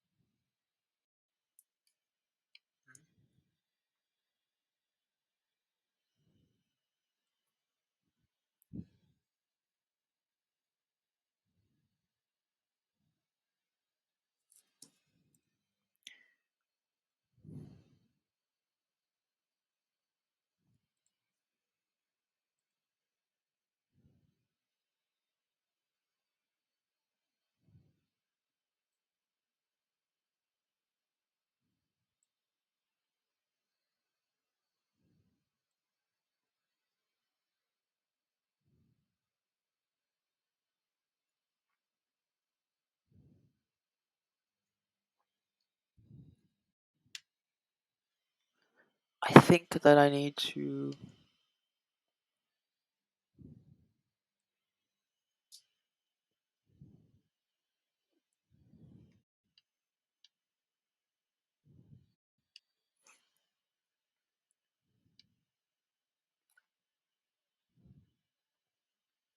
Okay, I think I would like to do a little bit of writing about Red Suit Man. I need to write the interaction between him and the main character.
Oh, I know now. He was okay. So our main character was once living out on the street, but he was purchased because you can you can have the option to be purchased by companies in this world, and the companies who purchase you will basically use your labor and give you a place to live. And it's very common because in this world, homelessness is pretty much equal to death because of the conditions on the streets are just completely muddy, wet, cold. Um, so to be approached by a staff member of one of these companies and asked to work as a host or a cleaner is considered like a grace, a saving grace. So you won't be given money; they'll be given a place to live and pretty much be given 5-star luxury to live in. But at the same time, they can't make their own money, and they are assets of the company. But they are taken off the streets, given a home, given food, and that's the trade basically. So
no, no, handkerchief.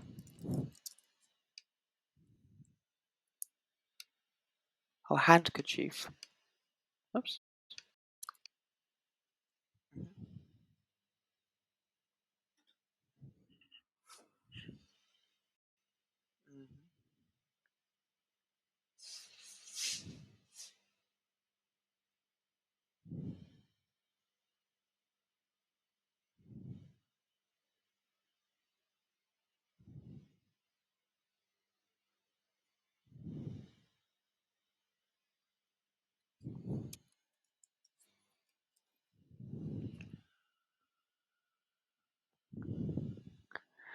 Okay.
Just trying to think now.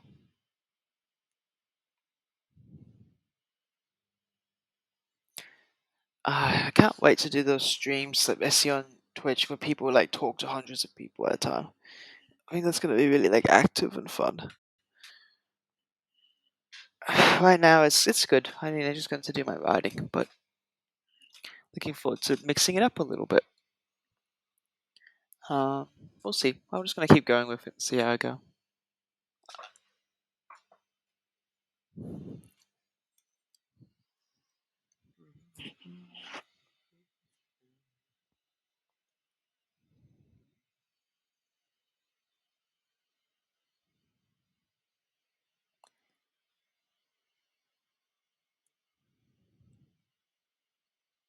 Okay, we're going to write for 10 more minutes and then I might get off the stream.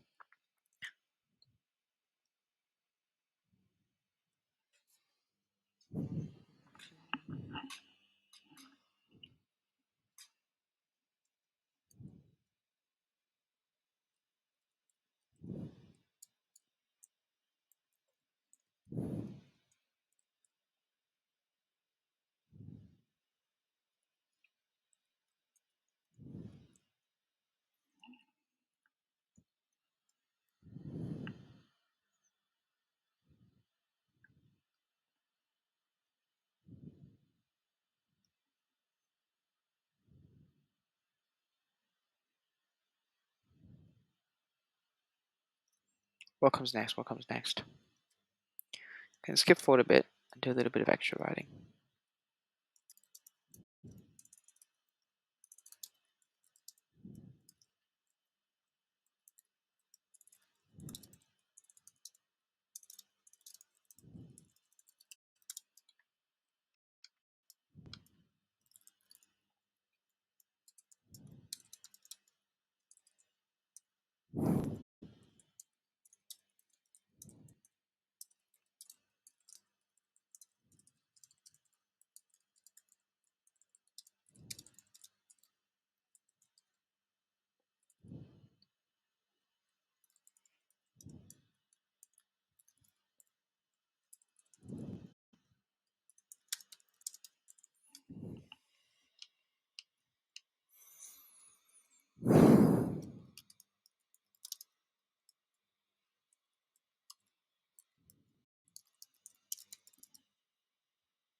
What's the red suit man's company?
No, I don't like this sentence. I gotta change this one.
What's that?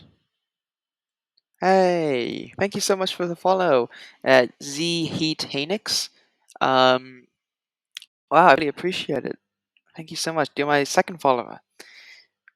If you're on the stream now, please, I'd love to say hello. How's your day going? Um, I'm just here writing my story, and I love having the support. It really helps out a lot. Thank you so dearly. Are you also a writing streamer? What's this? Like play it? Oh, just play it once more time. I see. I'm new to Twitch. I'm completely new. How do I center it? There we go. And next time I play it, I should just be able to play it like this and see. There we go, right in front. Oh, that's funny. Cool. Hello. You want to start your first novel? Oh, fantastic! That's what I'm doing here too. I'm writing my first novel, so I know how daunting it can be to start. Um, you're not a streamer. You love writing. That's awesome. I love to write like kind of like noir kind of mystery fiction. My first novel I'm writing here is a noir detective novel. That's kind of why my name here is no is like one page noir because every great novel starts with one page. What kind of novel are you writing? What kind of genre or style? Uh, he removed the needle and it's not really a needle. It's like a metal pen thing and stuck it back in his pocket.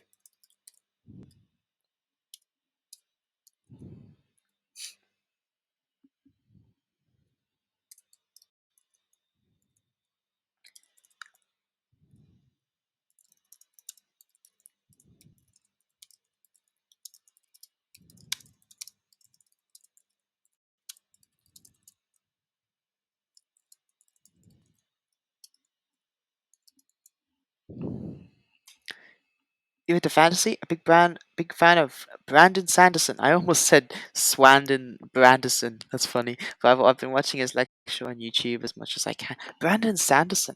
I'm gonna Google that. It sounds familiar. I think I know who you mean. Brandon Sanderson, hey? Oh, that guy.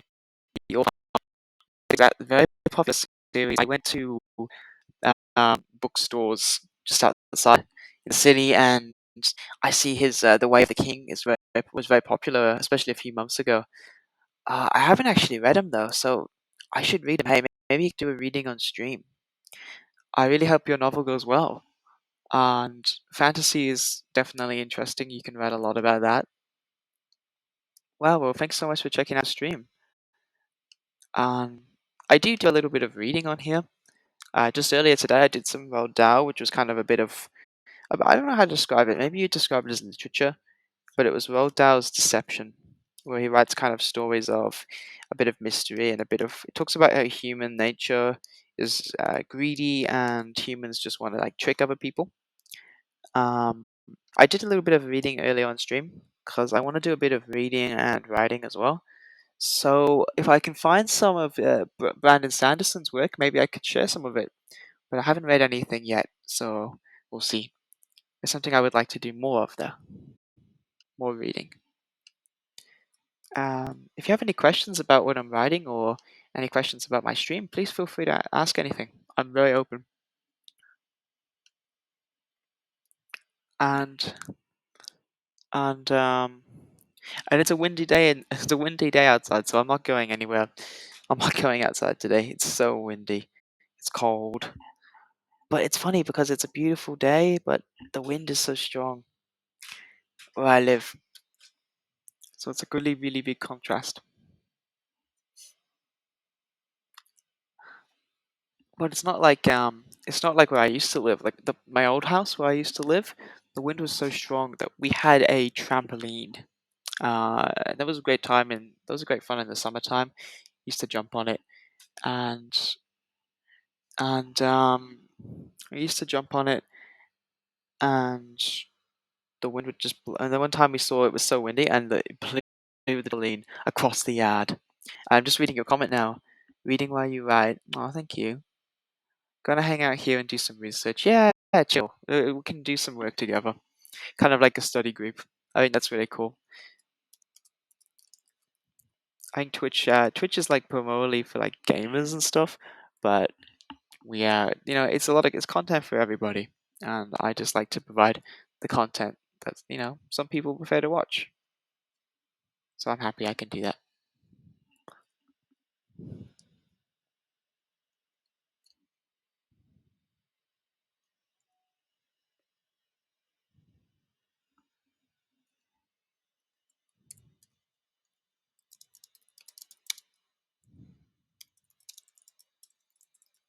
Oh, my guy's paralyzed. He can't kick his legs. Oh, I know, I know. No, instead of this, I will say, but strength in any part body at all. I was limp, like like a jellyfish washed ashore.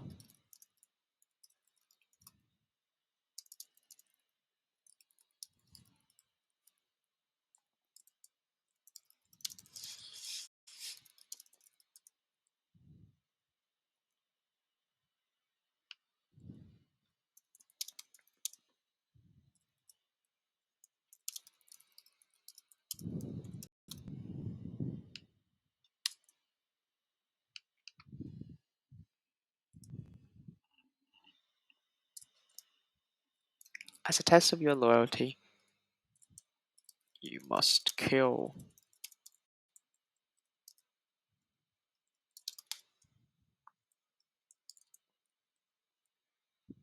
Hmm.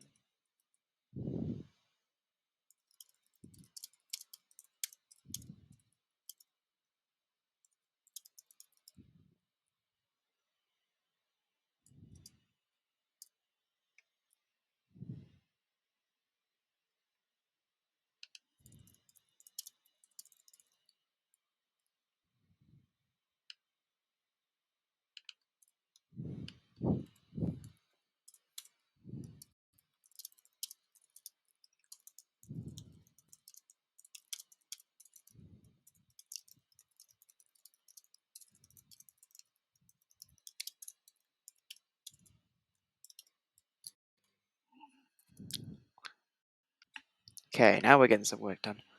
It's amazing about writer's block. I find that if you're writing something, this works for me. I mean, everyone's different, but if I'm writing something and I hit this metaphorical writer's block, I find that it's better to skip it, just to like skip down a bit, like this, and continue writing as like a new scene, like I say, like new scene.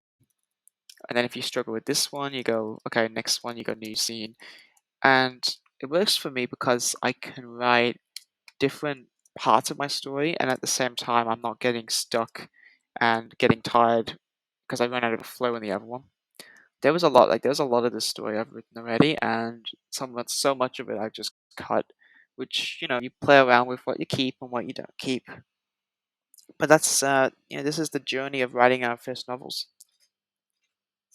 I've got a friend in real life who has written his novel, and him and I we meet up and we exchange ideas, and it's great to have someone in my life who's already written a novel because it's something I really, really, really, really, really want to do. That's part of the idea why I'm doing Twitch. It's just so I can get some work done. Get some work done, and maybe have a good audience and enjoy talking to like-minded people. And I'm very glad that I found one now. Do I plan any of my story? Yeah, I have actually planned a little bit of my story up here. I'll scroll up to it. This was a bit earlier, so I kind of just said no. I kind of wanted to introduce my story to my viewers. So this is a capitalist dystopia. In this novel's capitalist dystopia, there's four major companies. There's one called Raxcam. There's one called Spherical, which is like the cultural and entertainment industry. They control everything. Like think of like K-pop, because in K-pop there's K-pop boot camps and companies that pretty much own people as assets. So I want to incorporate that into my story. Vaxcamp's kind of like a SpaceX where they just want to leave Earth as soon as possible and set up interstellar base camps and stuff. And then this is Askov, which is industry and science and agriculture. They are going to be a huge part of the story, but I don't think they're going to have that much bearing on the characters. But they're kind of like a background thing. And then Rubits, which is like the most powerful banking conglomerate. But yeah, these are kind of a basic plan. But do I plan my story? Um, I used to be more of a pantser and just write, or right off the seat of your pants, as they say. But now I kind of do a little bit of planning because I find it more useful. Like I have a separate document for notes. How about you? Do you like to plan your story?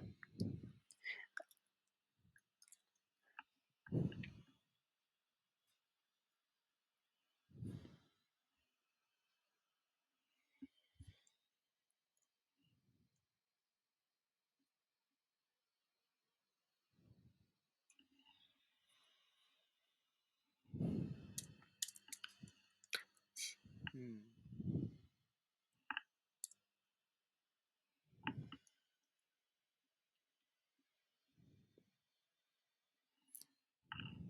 I find it easier to plan. If anything changes when I write, I'll just factor that into everything. Yeah, exactly. And you probably find so much of your story will change. Like you'll be writing a little bit, and then as you're writing, you'll come up with a new idea, and you might go back, and that might change the entire course of your story. And that's what I said yesterday. Yesterday I wrote a short story on stream, and I said to my viewers who were watching, I said to them that stories are alive, and that we should always treat them as organic, and they grow in their own way. You can plan a story, but I believe that it's too high. It's like they're like living creatures. I treat them like living things, and and that in that way I mean they change and they grow all the time.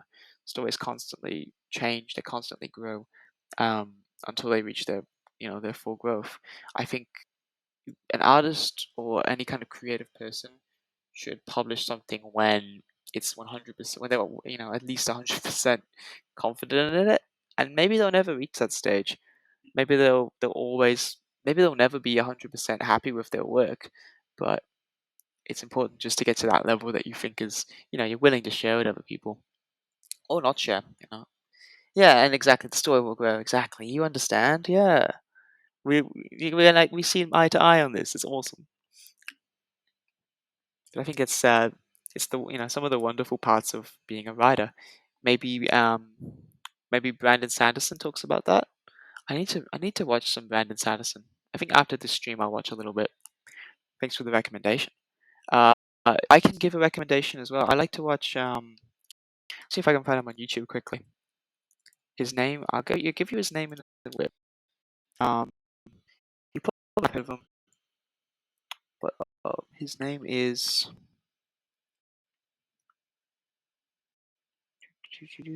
My internet is so slow. So we live like a, I live. We have a public Wi-Fi. I need to get my own Wi-Fi because it's really slow here.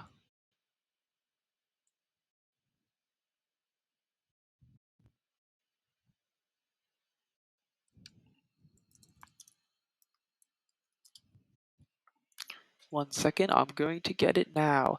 Oh, welcome to the stream. Someone just joined and they left. Oh, that's okay. We're back on back on all the I'm missing out on the writing club. But why do I want to you today? Of course, there's Jalen writes.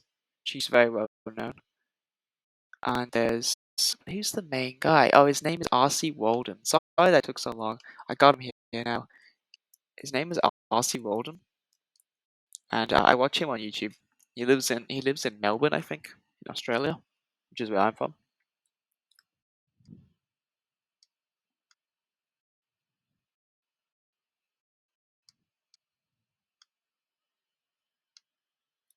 Yeah, and I'll check out Brandon Sanderson, and I'll take some tips. Maybe he'll give some awesome tips I can use for my story. Because that's a good artist copies, but a great artist steals from all the different places, and that just means taking little bits of inspiration from everywhere you go.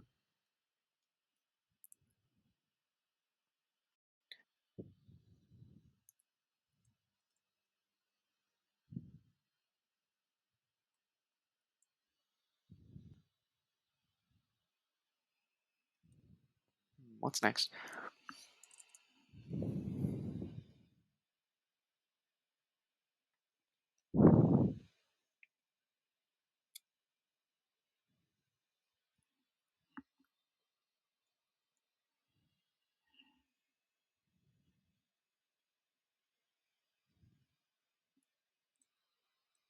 What comes next? This is the writer's block I was talking about.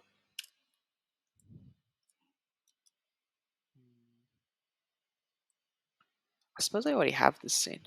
I wrote the next scene in another document. It's where they have like it's kind of like a Japanese style like bathhouse, and that's where the murder scene happens.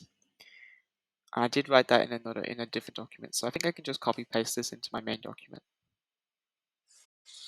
and maybe keep going off that. I think that's a good idea. Okay.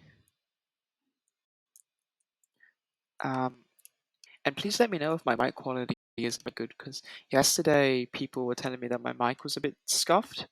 Um, so I really hope it's not too bad. All right.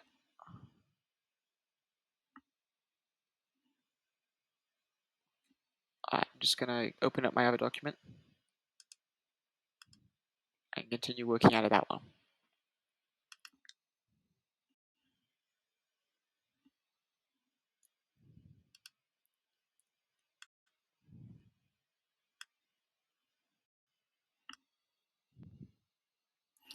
Okay, thank you for the advice. So it's a little choppy but bearable.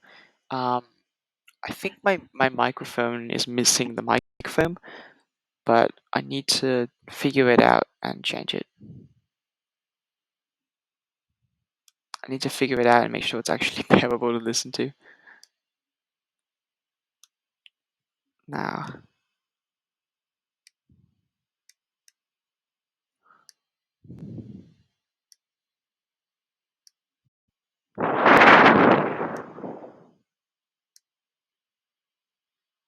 okay, now it's showing my actual writing. This is my actual document for Gentleman Gun, and this is where most of my writing is. So now it's just a matter of, like, I did this last Wednesday, I think I was working on here. Yep.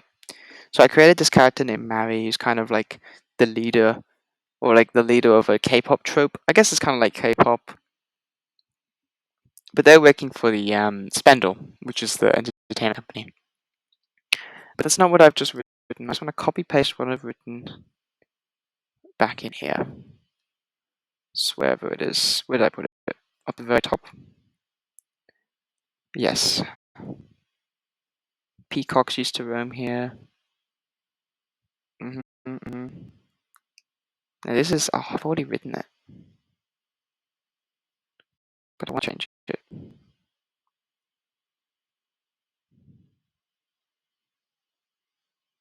Oh, okay. So this part is fleshed out. Oh crap.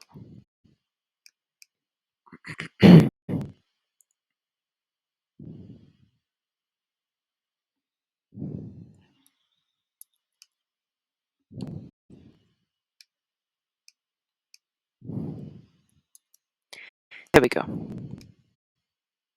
Now it's better. Alright, I'm gonna go to the bathroom. I'll be back.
And I'm back, and I just looked at the time, and I've gone a bit over time, so that's all I have today.